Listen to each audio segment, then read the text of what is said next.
পশ্চিমবঙ্গ, জনসংখ্যা 10,05,00,000, বাদ যাওয়ার সংখ্যা হচ্ছে 58,20,000।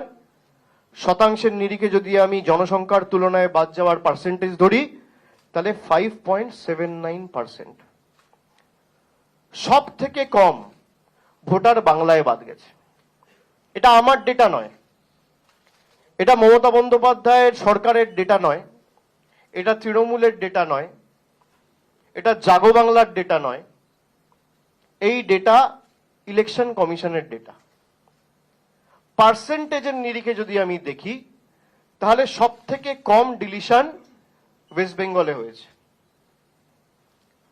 কিন্তু তাও জোর জবরদস্তি এসআইআর বাংলায় করতে হয়েছে, তার কারণ বিজেপি নেতারা প্রচার করেছে যে 1 কোটি বাংলাদেশি এবং রোহিঙ্গা নাকি বাংলায় বসবাস করছে।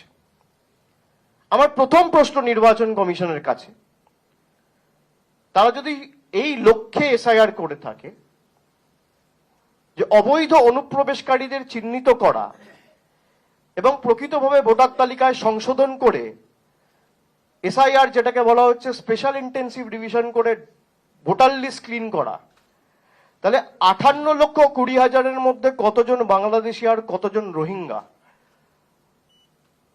তার সংখ্যা এবং তথ্য ইলেকশন কমিশনকে প্রকাশ করতে হবে।